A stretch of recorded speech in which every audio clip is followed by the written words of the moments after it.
The people closest to you are living an entire life you've only ever read the back cover of. You think you know your partner. You think you know your best friend. You can predict their exact coffee order. You know the specific tight face they make when a movie gets boring. You finish their sentences. You assume this means you have the whole book. You don't. You have a summary, a heavily edited highlight reel, because every single person you love has a Tuesday you will never see. When you were very young, the unseen simply ceased to exist for you. If your mother left the room, she ceased to exist. You assumed she was just waiting in a void, paused, suspended in animation until she stepped back through the doorway. As an adult, you know better, logically. But emotionally, you are still that 4-year-old. We all suffer from something called the Tuesday blind spot. It hits at exactly 8:30 in the morning. They kiss your forehead. They grab their keys. The door clicks shut. And for the next 10 hours, you are completely erased. They step onto a crowded train. They become a commuter. A faceless body in a moving crowd. Someone bumps their shoulder hard. They feel a flash of sudden private anger.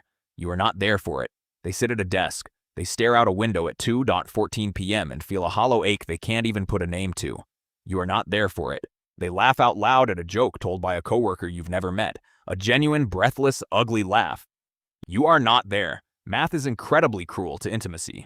Let's run the numbers. If they work a standard job, they are away from you for 2,000 hours a year. 2,000 hours. That is 3 full months of waking life. Every single year. During that time, they are a completely different organism. They use a different vocabulary. They have a different posture. They hold a different status. In your house, they are the person who forgets to buy milk. In that office, they are a terrifyingly competent problem solver, or a quiet, anxious observer, or a charming fraud. You have never met this version of them. You never will. You will only ever hear the sanitized summary over dinner. How was your day? Fine. Busy. 2 words. 2 words to cover 10 hours of complex human consciousness. You think you bridge this gap with technology.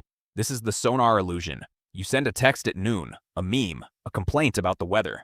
They send back a laughing emoji. You feel connected. You feel like you are walking right beside them. You aren't. You are in a submarine, pinging sonar into a black ocean. The ping bounces back. It tells you they are alive. It tells you their coordinates.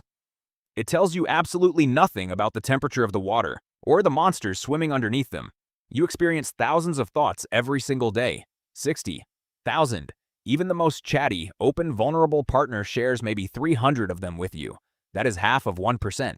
You are missing 99.5% of their internal reality. Think about your own day. Think about the weird, sudden memories that flashed through your brain this morning. The smell of middle school rain. The random spike of anxiety at a red light. The fleeting, meaningless crush on a stranger on the subway. Did you tell your partner about the subway stranger? No. You forgot it by the time you unlocked the front door. It was erased. Gone forever. Just like millions of their moments are gone forever. Evaporated before they could be packed into a sentence and handed to you. This leads to a brutal psychological threshold. The minor character demotion. We are biologically wired to be the center of our own universe. The main character. When we fall in love, we demand to be the main character of their universe too. We want to be the sun they orbit. But to truly love someone is to volunteer for a demotion. It is the active acceptance that you are an NPC in a massive portion of their life. A non-playable character, a background extra. They have a specific silent relationship with the barista who makes their Tuesday afternoon espresso. An intricate, unspoken choreography of nods and exact change. They have a rhythm to their commute that is entirely theirs. A specific song they play when they cross a specific bridge. A song they would never play around you. Because it's theirs. And you are not invited. This hurts the ego. It feels like a betrayal of the rom-com promise. Movies tell us that true love is 2 souls merging into one. A perfect, seamless overlap of Venn diagrams. Complete transparency. 0 secrets. But merging is a myth. Worse than a myth. It's a suffocation. Here's the twist. The impossibility of knowing them isn't the tragedy of love. It is the engine of it. If you actually knew their every thought, you would be bored to death within a week. Mystery isn't a wall between you. Mystery is the oxygen that keeps the fire burning. Intimacy is not merging. Intimacy is the exact opposite.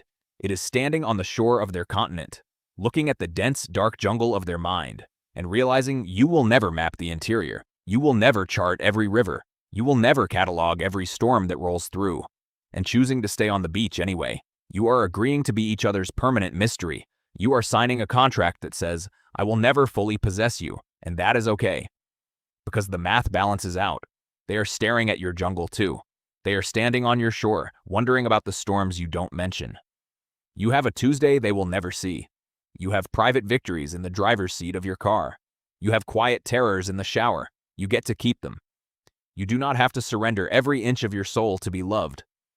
You are allowed to remain a whole, terrifying, beautiful universe. So tonight, when they walk through the door, don't just see the person who forgot the milk. Look at the stranger taking off their coat. Respect the thousands of miles they just traveled in their own head. They survived an entire world without you in it today, and they chose to come back. Probably.